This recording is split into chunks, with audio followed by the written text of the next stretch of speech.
None of the money from Governor Whitmer's $3.5 billion road funding plan will be going to individual communities, leaving many of them looking for new ways to pay for their roads. Eastern Ingham County's Williamstown Township had a consulting firm analyze its roads. They found at least 24 miles of local roads needed to be replaced. And as Kylie Kahn reports, one solution is to put a pretty big tax increase on the ballot to pay for it. It's not a pretty picture, but I'm glad that we had the report done because we had no idea it was quite that bad. It's a $7.5 million problem. In March, Williamstown Township voters will decide on a $2.97 mil property tax increase. That means an extra $297 a year for someone with a $200,000 house. Our intent is to address each and every road. That's our local roads. That doesn't include the county primaries. Township leaders say they decided to move ahead with the millage when they realized they probably wouldn't be getting any more money from the state. With Governor Whitmer's State of the State speech, we are not going to get any more dollars towards our local roads. We really need to decide if our roads are an important asset for us to take care of. On Epley Road, you can't drive very far without finding a pothole or signs supporting the proposal. But not everyone is in favor of the millage. Back in 2016, they put 16 cents a gallon on road tax, gasoline tax, and 20% on all registrations for license. And we never saw where that money went. If the millage doesn't pass, Bloomquist says turning some roads back to gravel is a possibility. It's still an expense to turn them back to gravel, so that would be something that the township would have to look at. Kylie Kahn, Fox 47 News. Williamstown Township had a $1.5 mil increase on the ballot in 2014, which did not pass. Michigan's Democratic Party held a roundtable discussion today touching on what they're calling President Trump's broken promises on health care. But with complete Iowa caucus results still not in, voters across the country are calling out the Democratic Party. Fox 47's Christiana Ford talked to the chair of Michigan's Democratic Party to clear the air ahead of our own primary elections. Complete Iowa caucus results still in question, creating a mess for the Democratic Party. My friend Troy Price is the chair there. He's an amazing human. I feel for him right now. Michigan Democratic Chair Lavora Barnes assuring Michigan voters they can trust their state's primary process. We've got a terrific team of voter protection professionals. It's a staff of 4 and a bunch of volunteers, hundreds of volunteers, all of whom will be working to make sure that we know what's going on in all those polling places and we get response quickly if there are any problems. Michigan still uses paper ballots. Some counties use machines, but Barnes says those should be safe from a technical meltdown. I'm confident in our folks. Our clerks are great at what they do. Our Secretary of State is great at what she does. We've got new equipment running all over the state. We're going to be fine. Republicans like Michigan House Rep Ann Bolin, formerly a county clerk, echoing those sentiments. Well, I'm confident that we have a high level of trust in the state of Michigan. We have a record of running fair elections. We have a lot of checks and balances in our Michigan election law currently. We just need to make sure that the local clerks are following those, voters are respectful of them, and people need to bring their patients to the polls. Democrats and Republicans agreeing Michigan's state primary system is the way to go. I think it speaks very positively about Michigan and the way we handle our primaries, and I hope we continue with this. And as long as I'm elected, I'll vote to continue what we do to stay away from that sort of a mess of a process. Christiana Ford, Fox 47. Absentee ballot voting here in Michigan is already underway for the March 10th primary. The state is expecting record numbers, so primary day could be a long night of counting. Barnes tells Fox 47 she's not opposed to getting that underway early before the polls close if the proper controls are in place. A school bus accident caught on tape, capturing the moment a bus flipped over with students still on board. Plus, we're learning more tonight about the 2 victims in a dorm room shooting on Texas A&M's campus. But first, a technical glitch causing both embarrassment and confusion and a big delay in the Iowa caucus results. What the makers of the app have to say about that glitch tonight. Sarah Swistak, Storm Shield Weather with Brett Collar. This is Fox 47 News at 10. Democrats tonight are dealing with both confusion and embarrassment over what's being called a coding issue that delayed the results of last night's Iowa caucus. And as Fox News correspondent Ellison Barber tells us, it's still unclear who's going to be declared the winner and when that may happen. Confusion. I just don't understand what that means, to release half of the data. Disappointment. We should all be disappointed in the inability of the party to come up with timely results. Frustration. I think they ought to get it together and release all of the data. 21 hours after the caucuses began, the Iowa Democratic Party finally released a majority of the results. 2, 3, caucus! Monday began like many caucuses before it. More sticker for your first caucus? At Democratic caucus sites, Iowans showed up, signed in, and then gathered in groups to signify their support for a particular candidate. But then, a lot of those numbers did not make it to the state party as planned. Precinct leaders started to report issues submitting results through a new app, and then egregiously long wait times when they tried to report the numbers over the phone. Soon, candidates were taking the stage. We know there's delays, but we know one thing. We are punching above our weight. And then heading to New Hampshire before anything in Iowa became official. Sources tell Fox News the Iowa Democratic Party spoke with all of the campaigns around 10 o'clock Monday night. But instead of answering questions about the reporting delays, the party said they were working on getting paper results and then hung up. The Iowa Democratic Party chair now says there was a coding issue with the new reporting app, and while the app was recording data accurately, it was reporting out only partial data. Staff had to fall back on paper results, but the party chair says they were able to verify that the data recorded in the app and used to calculate state delegate equivalents is valid and accurate. The app was part of procedural changes made after issues in 2016.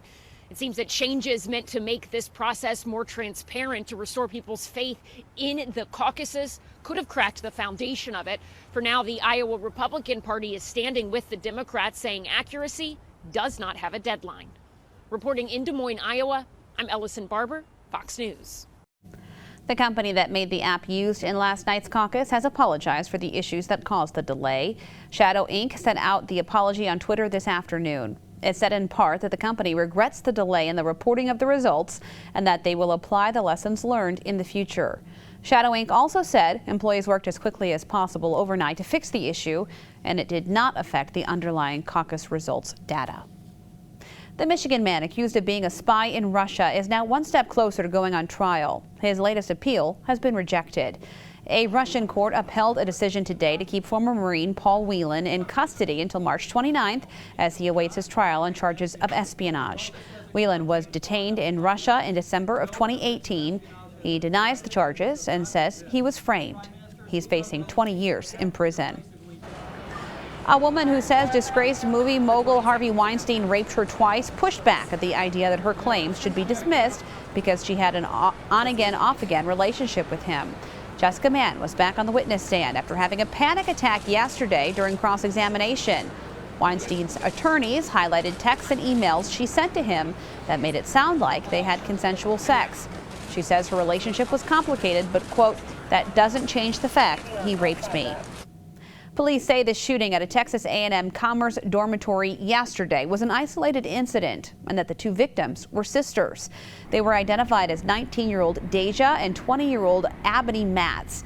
One sister had a 2-year-old son who was also injured in the shooting but was treated and released. The school says Deja was a freshman majoring in public health. Her sister was not a student. Investigators have not made any arrests, and they have not identified the shooter or a possible motive for the crime. A security camera catches the moment a school bus flips in southwestern Ohio. 13 students were on board at the time. 2 suffered minor injuries. Police say a substitute driver drove off into a ditch line, then overcorrected, causing the flip. That driver was ticketed for operating a vehicle without reasonable control. Wendys unveils its new breakfast menu, and one man's attempt to stop gun violence comes down to this little yellow piece. We'll show you how it works coming up. The company that will pay your adoption fee if you adopt a dog. I'm Melissa Francis with the Fox Business Network. More coming up. You're watching Fox 47 News at 10. Another big jump on Wall Street, and what company is offering up a big incentive to those who rescue pets? Fox Business reporter Melissa Francis has that answer in tonight's Fox News Business Report. Hope you held on to your investments after last week's big sell-off. That's because stocks rallying for the second day in a row on Tuesday, with the Nasdaq closing at a record high. Some mixed retail news to tell you about. Macy's says it will close some corporate offices along with 125 stores over the next few years. The plan will slash 2,000 white-collar jobs. On the bright side, beauty retailer Sephora announcing plans to open 100 new locations this year. The company says it will focus on expanding outside of shopping malls. And here's something to think about if you plan to spend a lot on your Valentine this year.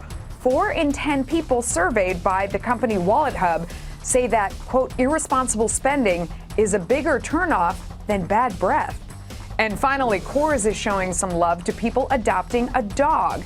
The beer maker says it will reimburse 1,000 new pet parents up to $100 for their adoption fees. Sorry, cat lovers, the offer is only for dogs. That's business. I'm Melissa Francis. Tonight's on patrol price is $2.22 at the Meyer on Hull Road and Kip Road in Mason. We're looking for the least expensive gas price in mid-Michigan every day.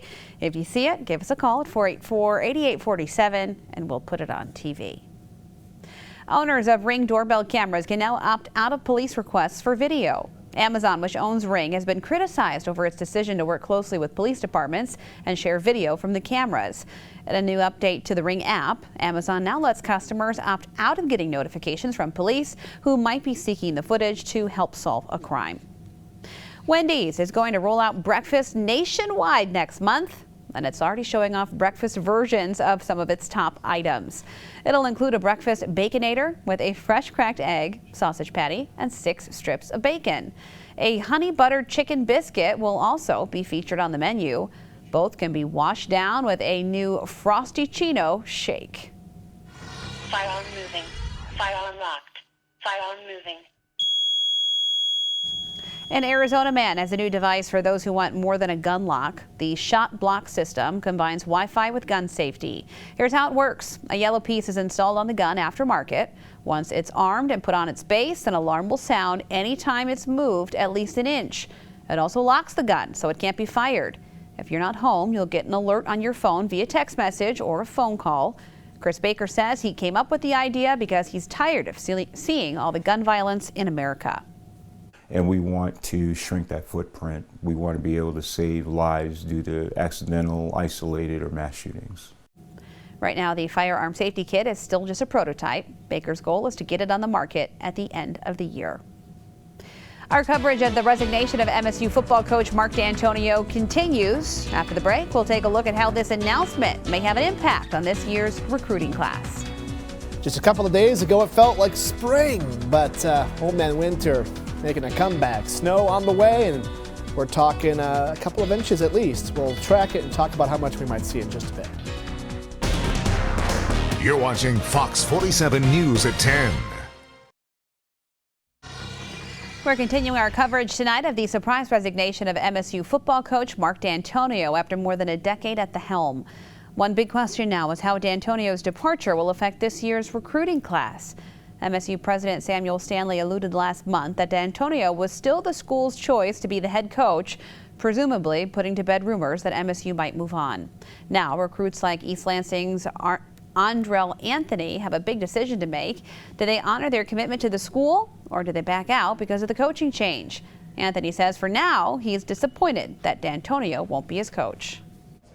It's tough because I had a really good relationship with him. He was a really good guy.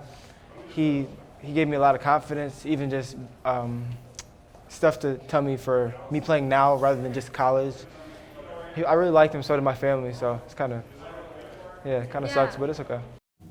Shock quickly spread through campus as word of Dantonio's resignation spread. Many simply surprised by the news, while others were busy reflecting on Dantonio's 13 seasons as head coach.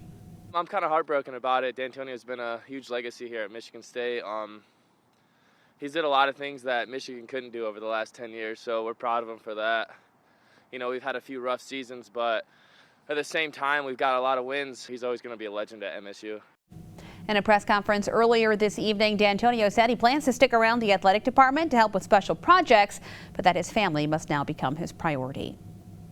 Good news for drivers in Eaton Rapids Township. The Canal Road and Columbia Highway intersection is partially back open tonight.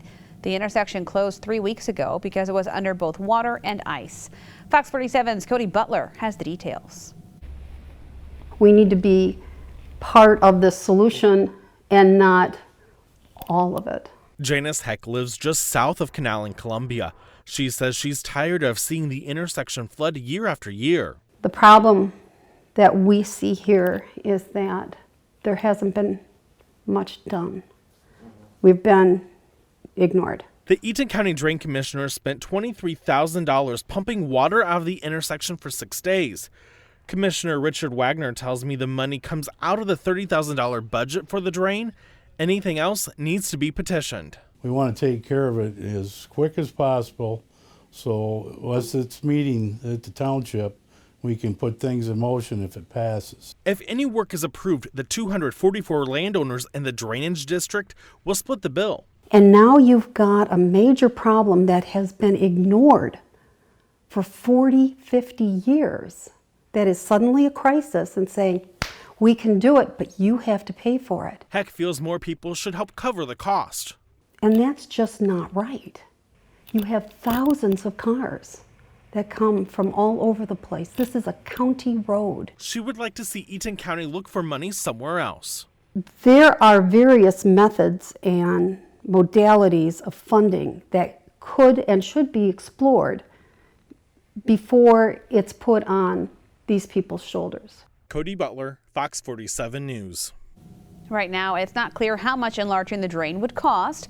As for the road reopening, the Eaton County Road Commission is waiting for the water to drain off the road. Eaton Rapids Township is expected to decide if it will petition to have improvements made to the drain during a special meeting this week. There will be a public comment period during that meeting that starts at 7 o'clock Thursday night. Allies of Governor Whitmer are spending nearly $1 million to get the word out about her road bonding plan. $750,000 worth of TV ads started running statewide last Friday. The road funding plan will borrow $3.5 billion to roughly double construction spending on state-owned roads and bridges over 5 years. The group behind the ads, Roads to Michigan's Future, doesn't have to disclose its donors' identities. Well, it is time now to recognize another excellent educator going above and beyond in the classroom and making a significant impact on the lives of Michigan students. Here's this week's Excellence in Education Award winner. This week's Michigan Lottery Excellence in Education winner is Catherine Gonzalez. Catherine, we have a video from your nominator. Take a look. We nominate Mrs. Gonzalez, the IB Tornado from Haley Elementary, for the Excellence in Education Award because she not only teaches us in the classroom, but in sports as well. Oh my goodness, I'm speechless. When you're an educator, it's not just what you do at the school. To be there and be part of outside of the school and realize that it's a community. We need to make sure that we're giving them everything so that when it's their turn to take our roles in this world, they're prepared. Catherine Gonzalez receives a $1,500 check from the Michigan Lottery, and her class at Handley IB World School receives a $500 grant. Excellence in Education Award sponsored by the Michigan Lottery, providing more than $23 billion to public education since 1972. You can watch the rest of her interview on our website, fox47news.com. That's also where you can find the nomination form. Just click on Excellence in Education under the News tab. Well, get your shoveling arms ready. We've got more snow headed this way. Brett lets us know how much we can expect coming up next in a Storm Shield forecast. You're watching Fox 47 News at 10. Your Storm Shield forecast with meteorologist Brett Collar, only on Fox 47 News at 10. Well, here comes the snow on our doorstep. It's hard to imagine just a couple days ago it was close to 50. I know. I cracked the windows down in the car. I got Yeah. so excited for the sunshine. Not anymore. No, now you're going to be scraping the window too. Yeah. So we're talking snow. We're talking a couple of inches at least. Okay. We'll talk about just how much we'll get in just a moment. But right now, we are seeing some of these weak returns on radar, but really haven't seen much ground truth to this here as you head further south into parts of Illinois, Indiana, Ohio. That's where we're seeing it reach the ground. So as we head throughout the next 24 hours, we'll start to see all that move in. Now on campus right now, all is quiet. A lot of clouds out there. Thus far, though, we have been dry. Excuse me. Most of us are bound in the upper 20s. That number drops into the lower 20s overnight tonight. That cold air is also a factor in why we might not see a whole lot of snow in parts of mid-Michigan. We'll talk about it coming up in just a bit, but you can see the little reflectivity values moving by, but the bulk of the action has been 2 hours south, Illinois, Indiana, and Ohio. Further south, it's warm enough to support rain rather than snow. But for us, we're going to be on the cold side, so all that we're talking is snow. But we are seeing a few things that will help determine how much snow we get. As you head further to the north and west, that's colder, drier area that's been trying to move in, and that's kind of combating the system, kind of eating away at what's trying to fall out there. And that's one of the factors in this forecast going forward. We'll get some snow, but it might be a fairly sharp drop-off between a lot of snow and very little. You'll see it here on Future Track. Tonight, a lot of clouds out there, maybe a flake squeezing out of those clouds, but not expecting much. As for your Wednesday, should be a fairly quiet day, but it's later into the evening that we see that chance for snow return. Here's 10 o'clock, and it's already moving through, and it could be heavy at times. Another factor in this forecast, we are expecting a couple of heavier bands of snow, but there's still some uncertainty. Will they set up over Toledo, over Detroit, over mid-Michigan, Jackson, Lansing? Frankly, there's a lot of back and forth with the models on that, so we'll have to watch that closely. This snow continues into your Thursday. I think it's going to be a bit more widespread than what we saw there. We'll get some snow on your Thursday. Even into Friday morning, some lingering snow is expected during the morning. The second half of Friday, we should start to dry things out. So when we're talking about snow chances with this system, a couple of things that we're watching. Again, that dry air, that's going to limit how much snow we get. If the dry air wasn't really a factor, we'd be talking about a lot more snow falling.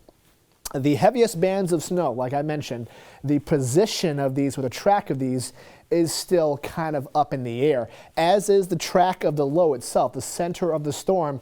This has been shifting over the past couple of model runs especially, and so we'll have to watch and see if the models start to agree on that. But when all is said and done, I think most of us will get 2 to 3 inches by Thursday night, Friday morning. Maybe a little bit more can be expected there on Friday, but not much more. Tonight, lower 20s, a lot of clouds. As we head throughout the day tomorrow, it's going to be a fairly quiet day, but in the evening comes that snow. Your 1-800-Hanson's weather kid is 8-year-old Isaiah of Lansing. So Thursday, it's going to be the most impactful day. Your morning commute may be a little bit slow, maybe even your evening commute as well. That's the big day to watch out for. Claire's going to be back to check it again at 7 a.m. All right, give yourself lots of time. Brett, thank you. Well, it is Yes Fix time. And for